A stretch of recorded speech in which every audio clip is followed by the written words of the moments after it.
नजर Delhi YouTube channel में एक बार आपका हार्दिक अभिनंदन स्वागत है। हम हर बार आपके सामने समाज की नई नई विभूतियाँ, नई नई पर्सनैलिटीज आपके सामने लेके आते हैं।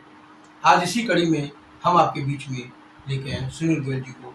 सुनील गोयल जी वैसे तो समाज में एक बहुत बड़ा जाना माना नाम, इनके परिचय की कोई जरूरत भी नहीं है, और चूंकि परिचय जरूरी है, इस टाइम हम आपस में बात कर रहे हैं, इसलिए परिचय भी जरूरी है। तो सुनील गोयल जी लायंस क्लब के एक बहुत बड़े पद पर पहुंचे हुए आज की डेट में एक हम समाज सेवी कह सकते हैं। समाज के अंदर बहुत सी संस्थाएं ऐसी हैं, चाहे वो हनुमान धाम ले लें, नैनीताल वाला ले लें, उसके भी आप राष्ट्रीय कोषाध्यक्ष हैं, और इस तरह की बहुत सी संस्थाएं हैं जिनमें आप बड़े बड़े पदों पर काम करते हैं। तो जानते हैं हम इन्हीं से, इन्हीं की जबानी कि ये अपने बारे में बहुत कुछ हमें बताएंगे, तो हम सब आनंद ले बातचीत करें। आपका इस कार्यक्रम में हार्दिक अभिनंदन, स्वागत है। अपने बारे में थोड़ा बताएं। नजर दिल्ली के सभी श्रोतागणों को, सभी देखने वालों को मेरा नमस्कार। मेरा नाम सुनील कुमार गोयल है। मैं अपनी पहचान वैसे तो सामाजिक कार्यकर्ता के रूप में ही देना चाहता हूं, परंतु ये सच है कि मैं राजनीतिक में भी जुड़ा हुआ हूँ। भारतीय जनता पार्टी का एक स्वयंसेवक हूँ। मेरे पर आज भारतीय जनता पार्टी में सहकारिता प्रकोष्ठ में सह संयोजक दिल्ली प्रदेश के अंदर जिम्मेदारी है, जिसे मैं अपनी बखूबी निभा रहा हूँ। तो आप बहुत सारी सामाजिक और धार्मिक संस्था से जुड़े, तो उनमें से कौन कौन सी विशेष संस्था है जिस पर अभी आपने जिक्र किया सहकारिता प्रकोष्ठ का, इसके अलावा भी कौन कौन सी संस्था है? देखिए, मैं कई सारी सामाजिक संस्थाओं में मुख्य भूमिकाओं में हूँ। सर्वप्रथम जिसका मैं नाम लेना चाहूँगा, जो मेरे दिल से लगी हुई है, जिसके लिए मैं जितना भी करूँ उतना कम है, Navdrishti social and blind welfare society Rama Bihar में एक आश्रम हमने बना रखा है। कुछ मित्रों ने मिलकर बनाया था। 66 बच्चे उसके आज की डेट में रह सकते हैं। आज उसके काफी ट्रस्टी हैं। उन 66 बच्चों को निःशुल्क रहने की और खाने की व्यवस्था करते हैं, और हम उन बच्चों को कहीं भी कुछ भी लेने के लिए नहीं भेजते। जहाँ भी हाथ पसारना होता है, झोली फैलानी होती है, हम जाते हैं, हम लोगों से पैसे मांगते हैं, और मित्रों के द्वारा ही वह चलाया जा रहा है। कोई सरकारी मदद उसको नहीं मिलती। जितनी भी हमारे ट्रस्टीगणों के द्वारा या जितनी हमारी कार्यकारिणी टीम है, वो सारी मिलकर उसे चलाती है। मैं उसमें फाउंडर जनरल सेक्रेटरी के तौर पर। तो आप ये इसके अलावा हनुमान धाम नैनीताल में बहुत बड़ा मंदिर बनाया, जिसको हम उत्तराखंड का 5वां धाम भी कह सकते हैं, तो उसमें भी एक आपकी अग्रणी महत्वपूर्ण भूमिका, तो थोड़ा सा उसके बारे में बताएं, हनुमान धाम के बारे में। श्री हनुमान सेवा ट्रस्ट के द्वारा हनुमान धाम रामनगर जुड़ी छुई गांव के अंदर स्थित है, और मैं उसके अंदर फाउंडर ट्रस्टी हूँ, तथा पहले मैं राष्ट्रीय कोषाध्यक्ष था, फाउंडर राष्ट्रीय कोषाध्यक्ष था। अब मेरे पास वरिष्ठ उपाध्यक्ष की जिम्मेदारी है। वहाँ पर एक भव्य मंदिर है। आप मंदिर में जाएंगे और प्रभु के दर्शन करेंगे तो ऐसा लगेगा कि साक्षात हनुमान जी मेरे सामने खड़े। वहाँ पर हनुमान जी में 2 शक्ति है। जब हमने वो मंदिर बनाने का जगह देखी थी, मैं आचार्य जी गए थे, तो आचार्य जी ने उस जगह को देखते ही कह दिया था, यहाँ पर हनुमान जी ने वास करा हुआ है। मुझे ऐसा फीलिंग आ रही है। आचार्य जी भी बहुत आध्यात्मिक व्यक्ति हैं, उनके अंदर भी अपार शक्तियाँ हैं। उनके अनुसार यह जगह मंदिर के लिए बहुत उपयुक्त थी। जब हमने देखी थी उस जगह को, तो ऐसा नहीं लग रहा था कि यहाँ पर इतना विशाल मंदिर खड़ा, उसका जगह बड़ी ऊबड़ खाबड़ थी। लेकिन जिन्होंने वो जगह डोनेट करी थी, राजीव अग्रवाल जी, तरसेम जी और दिनेश अग्रवाल जी, ये सभी लोग थे। इन्होंने हमें वादा करा कि हम इस जगह को बहुत अच्छी तरह बना देंगे, जितनी भी बुरखावड़े सब ठीक करके देंगे आपको। और आज वहाँ पर एक भव्य मंदिर खड़ा हुआ है, और भव्य मंदिर के साथ साथ वहाँ पर सेवा कार्य भी होते हैं। वहाँ पर एक ऐसा अलग विंग बनाया हुआ है, जहाँ पर जितने भी विकलांग सेवा केंद्र के नाम से उसको चलाया जाता है, जितने भी बच्चे डे केयर जिनको महसूस होगा, जो विकलांग हैं, मानसिक रूप से बीमार हैं, उनके इलाज के लिए डे केयर बनाया जाएगा, जहाँ डॉक्टर की पूरी टीम होगी, और जो बच्चे आए सुबह आएंगे उनको पूरा दिन में रखा जाएगा। वहाँ पे उनकी सेवा की जाएगी, उनके बारे में जितनी भी जांच पड़ताल होगी सब करी जाएगी, और शाम को घर जाएंगे। इस तरह का वहाँ पे प्रोग्राम चल रहा है, जो बहुत ही जल्दी चालू हो जाएगा। और आज मुझे कहते हुए बड़ा गर्व होता है कि हनुमान सेवा ट्रस्ट में दिल्ली से भी बहुत बड़े लोग ट्रस्टी बने हुए हैं। आज अगर आप गूगल पे सर्च करेंगे और हनुमान धाम लिखेंगे तो सबसे पहले उसी का नाम आता है, या आप गूगल पे जाकर ये सर्च करेंगे रामनगर में क्या क्या घूमने की जगह, देखने की जगह है, ऐतिहासिक जगह है, तो उसमें भी हनुमान धाम का नाम सर्वप्रथम आता है। आप वहाँ पर किसी भी रिसोर्ट में जाके ठहरेंगे, रिसोर्ट वाले से पूछेंगे तो वो भी आपको ये जरूर बताएगा कि हनुमान धाम जरूर जाएं, एक बार बाबा के दर्शन जरूर करें। मेरा भी आप सभी श्रोतागणों से और देखने वालों से ये विनम्र अनुरोध है कि अगर आप रामनगर जाते हैं तो एक बार हनुमान धाम जरूर जाएं। हाँ, हनुमान धाम एक बार मैं कई बार गया हूँ। जैसे तो बताते हैं 1 जनवरी को तो इतनी भीड़ होती है कि लाखों की संख्या में लोग वहाँ पहुँचना शुरू कर देते हैं, क्योंकि आसपास मुरादाबाद वगैरह की से भी काफी लोग हैं। अच्छा, एक सामाजिक संस्था है, बहुत बड़ी संस्था है, पूरे मेरे ख्याल विश्व स्तर पे काम करती है, लायंस क्लब। और आप लायंस क्लब के भी मेरे ख्याल जनरल पर्सन, जनरल चेयरमैन या बहुत सारे ऐसे ऐसे बड़े बड़े पदों पे काम करते हैं। तो लायंस क्लब में और बाकी जैसे भी संस्थाओं से आप जुड़े हैं, उनमें आप सबसे बड़ा क्या डिफरेंस देखते हैं? वो लायंस संस्था कैसे काम करती दीपक जी, ये सवाल आपने बहुत बढ़िया पूछा है। मैं भी मानता हूँ कि लायंस क्लब इंटरनेशनल एक अलग तरह से समाज सेवा है। हम और सभी संस्थाओं में चले जाएं, मैं इतनी सारी संस्थाओं में जुड़ा हुआ हूँ और देखता हूँ कि 20, 50, 100 लोग हैं जो इन्हीं का ग्रुप होता है, यही सारे में घूमते रहते हैं। कोई किसी में मुख्य भूमिका में, कोई किसी में मुख्य भूमिका में, वो चलते रहते हैं। लेकिन लाइनिज्म में आपको अलग से लोग मिलेंगे, बिल्कुल अलग, जो और समाज के और संस्थाओं में देखने के लिए बहुत कम मिलते हैं। 1 या 2% लोग ऐसे होंगे हमारे जैसे जो और भी कहीं जुड़े हुए हैं समाज में। नहीं तो लाइनिज्म का इतना बड़ा प्लेटफॉर्म है कि वो सच में सेवा करना चाहता है, जो लाइनिज्म से जुड़ जाता है उसे कहीं और जरूरत ही नहीं पड़ती। लाइनिज्म एक इंटरनेशनल संस्था है और विश्व के अंदर पहली इतनी बड़ी संस्था है जिसका इतने सारे देशों के अंदर 270 देशों में ब्रांचें चलती हैं। इन द सेंस कि 270 देशों में लाइनिज्म का नाम चलता है। और हमारे देश के अंदर भी लाइनिज्म आज की डेट में बहुत बड़ी संस्था बन चुकी है। पहले शुरू में सब लोगों को लगता था कि लाइनिज्म का मतलब है खाना पीना मौज मस्ती, इसको सिर्फ वही लोग ज्वाइन करें जो शराब पीते हैं, नॉनवेज खाते हैं। ऐसा बिल्कुल भी नहीं है, ये सब भ्रांति है। मैं भी पहले ऐसे ही सोचा करता था, लेकिन जब मैं लाइनिज्म में आया तो मैंने जाना कि यहाँ सिर्फ एक ही काम होता है, सेवा, सेवा और सेवा। आज लाइनिज्म के अंदर आप सही कह रहे हैं, मैं अध्यक्ष भी रह चुका हूँ, जोन चेयरपर्सन रह चुका हूँ, रीजन चेयरपर्सन रहता हूँ, RC/ZC कोऑर्डिनेटर रह चुका हूँ, PST कोऑर्डिनेटर रह चुका हूँ और अभी मैं वर्तमान के अंदर डिस्ट्रिक्ट कैबिनेट सेक्रेटरी कोऑर्डिनेटर हूँ। सभी पदों पर रहते हुए मैंने महसूस करा है कि अभी तक जितने भी गवर्नर हमारे आए हैं, रमन गुप्ता जी को ले लीजिए, दिनेश दीपक जोशी जी को ले लीजिए, विनय गरग जी को ले लीजिए, इन्होंने इतना काम करा है, इतना काम करा है। आप सोचिए कि आसान नहीं होता गवर्नर के लिए। 3 साल का टर्म होता है, पहले साल वो BDG 2 बन के रहते हैं, अगले साल BDG 1 रहते हैं, अगले साल गवर्नर रहते हैं। 3 साल के अंदर पूरे डिस्ट्रिक्ट के अंदर घूमना, पूरे मल्टीपल में जाना एक बहुत बड़ा कास्ट है। अपना व्यापार छूट जाता है, परिवार छूट जाता है, पैसे खर्च होते हैं जेब से। ये सब कुछ खर्च करके हम क्या पाते हैं? सेवा भाव। जब हम सेवा करते हैं और सामने वाले किसी एक व्यक्ति के चेहरे पर भी हमारी वजह से मुस्कुराहट आती है तो हमें लगता है हमारी करी गई सेवा सफल साबित हुई। है? ये तो एक बहुत बढ़िया एक टास्क है लाइनिज्म की। और मैं सोचता हूँ कि सारी संस्थाओं को कहीं ना कहीं इससे कोई ना प्रेरणा जरूर लेनी चाहिए, क्योंकि ये एक ऐसी संस्था है जिसमें पदों की कोई मारामारी नहीं है और इसमें कोई खींचतान या लड़ाई झगड़ा, और मैंने इतने लंबे समय में नहीं देखा। अच्छा, अब थोड़ा सा एक राजनीतिक सवाल भी है। अभी हाल में दिल्ली सरकार ने भारतीय जनता पार्टी पर, दिल्ली सरकार की आम आदमी पार्टी केजरीवाल सरकार ने भारतीय जनता पार्टी पर बड़े तीखे आरोप लगाए कि ये हमारे विधायकों को खरीद फरोख्त रहे हैं और एक एक विधायक के लिए 20-20 करोड़ रुपए दे रहे हैं, जिसके लिए अभी उन्होंने 2-3 दिन पहले संसद में बड़ा जो अपने विधानसभा में बड़ा जोर शोर से प्रश्न उठाया कि लोग काम करने दे रहे हमारे विधायकों को। आप क्या समझते हैं इस बात? दीपक जी, एक बात को आप अच्छी तरह समझिए, जिस पार्टी के 60 से ऊपर विधायक आए है, पार्टी का करता धरता दिल्ली का मुख्यमंत्री अरविंद केजरीवाल अगर ये कहे कि मेरी पार्टी को तोड़ रहे हैं तो इससे ज्यादा शर्मनाक स्टेटमेंट कोई नहीं सकते।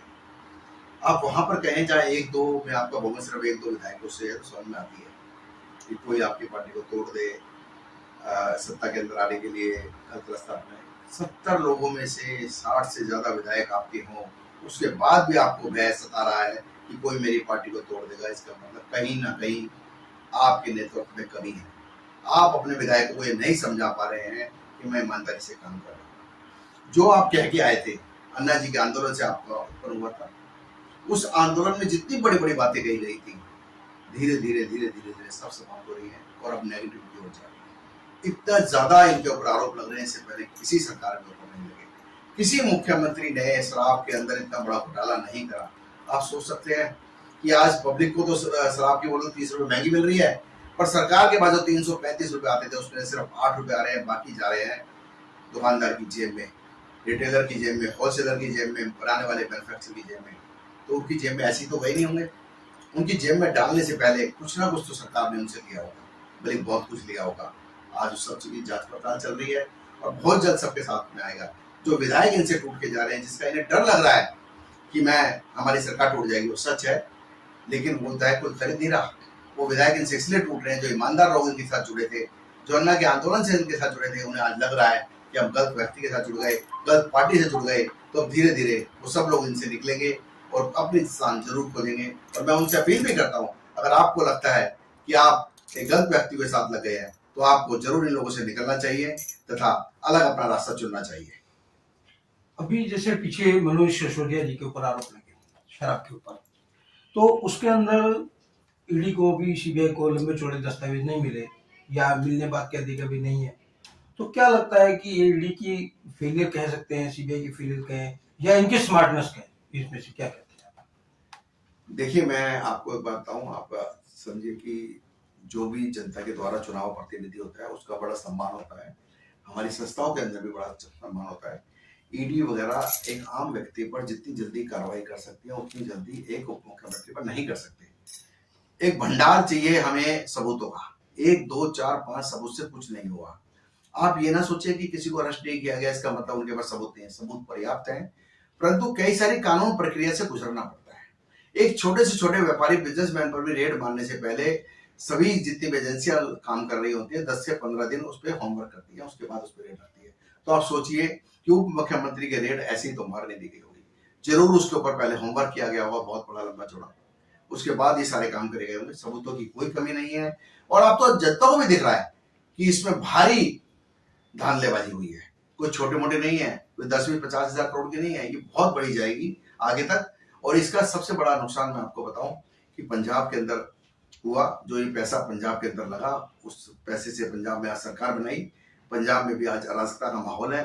पंजाब हमारे एक बॉर्डर राज्य है, पाकिस्तान से लगता हुआ है। ये बात हमारे सभी भारतवासियों को बहुत चिंतित कर रही है कि अगर पंजाब के अंदर अराजकता फैली जो पाकिस्तान से लगता हुआ बॉर्डर है, तो उसका पाकिस्तान बहुत लाभ ले सकता है। और अब दूसरा निशाना ये गुजरात को बना रहे हैं।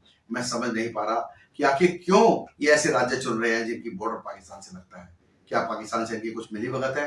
क्या चाहते हैं? क्या देश में रास्ता माहौल चाहते हैं? जो पार्टी इतनी बड़ी बातें करके आई थी वो आज देशद्रोह पे उतर आई है।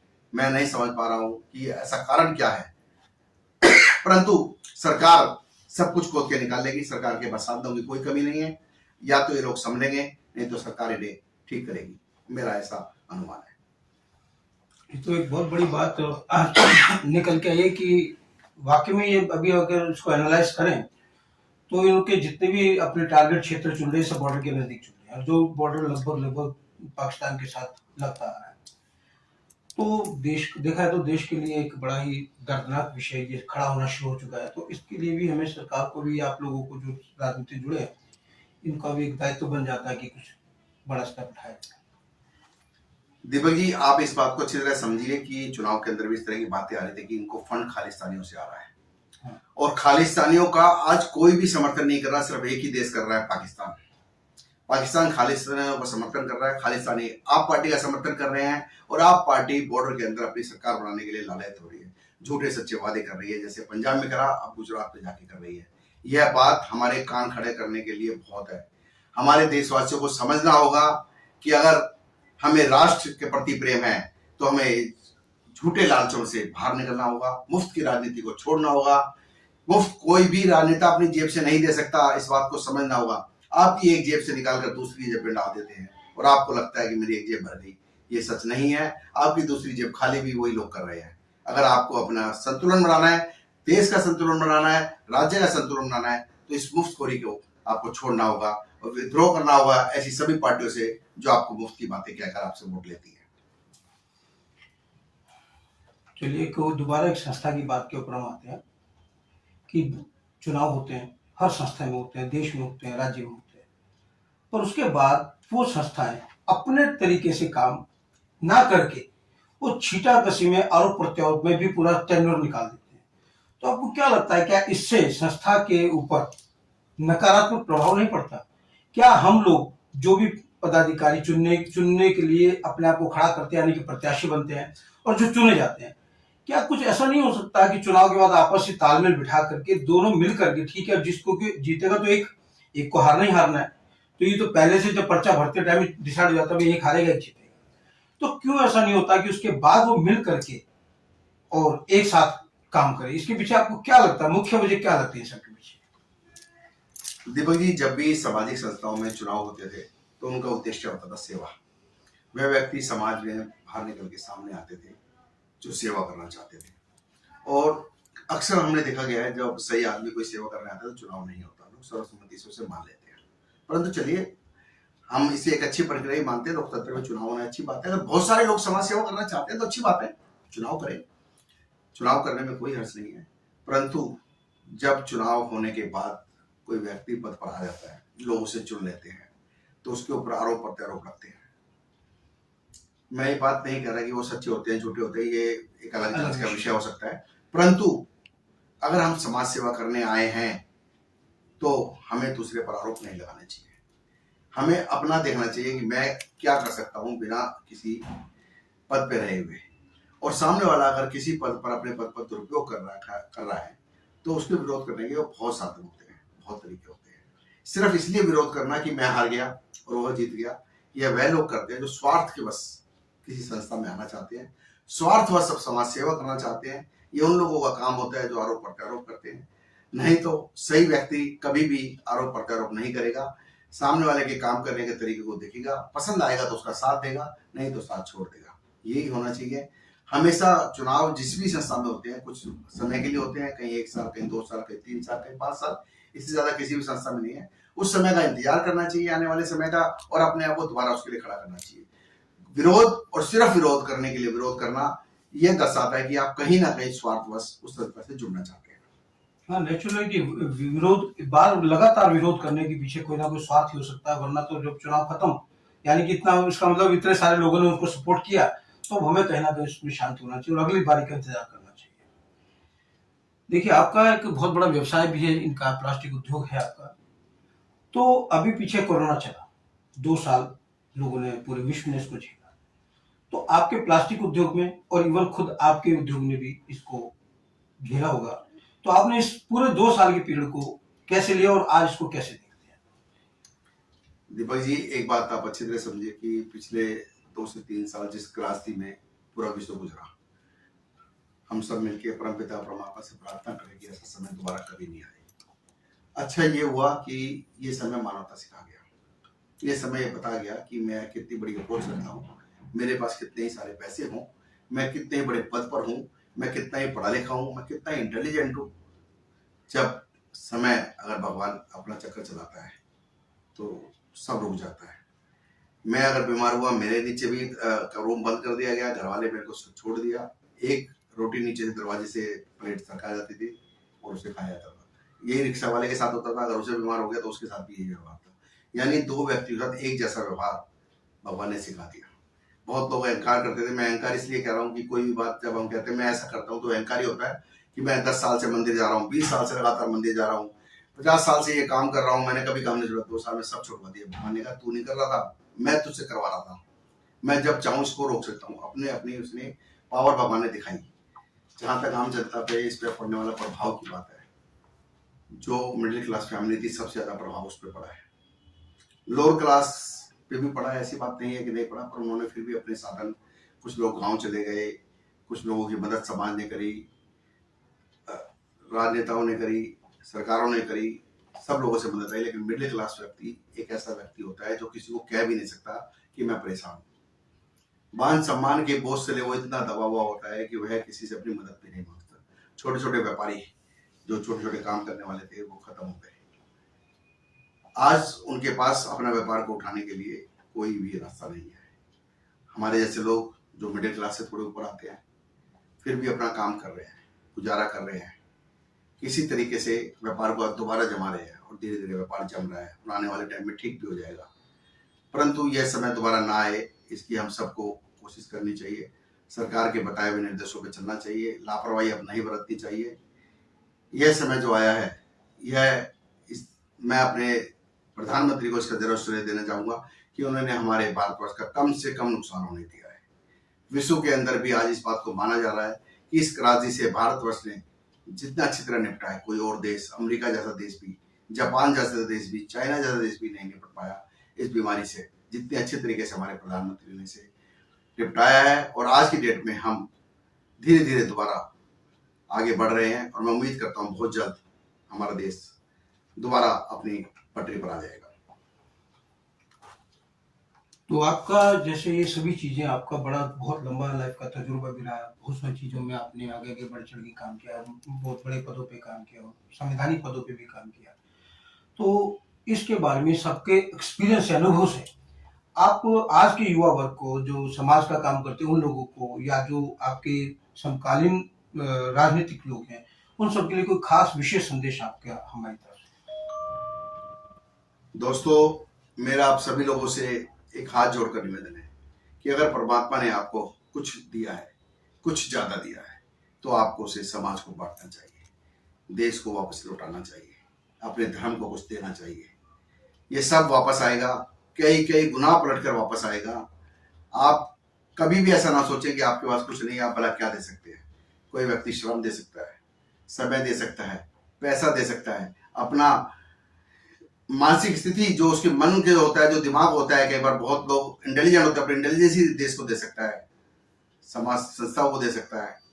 इसलिए मेरा सभी से अनुरोध है, खासकर से युवा वर्ग से, जो आजकल सामाजिक कामों में रुचि कम रखते हैं, परमपिता परमात्मा ने आप लोगों को कुछ ज्यादा दिया है। आज वक्त से पहले बच्चे इंटेलिजेंट हो रहे हैं, हमारे समय में इतने ज्यादा नहीं था, आने वाले समय में और जल्दी इंटेलिजेंट होंगे, अच्छी बात है।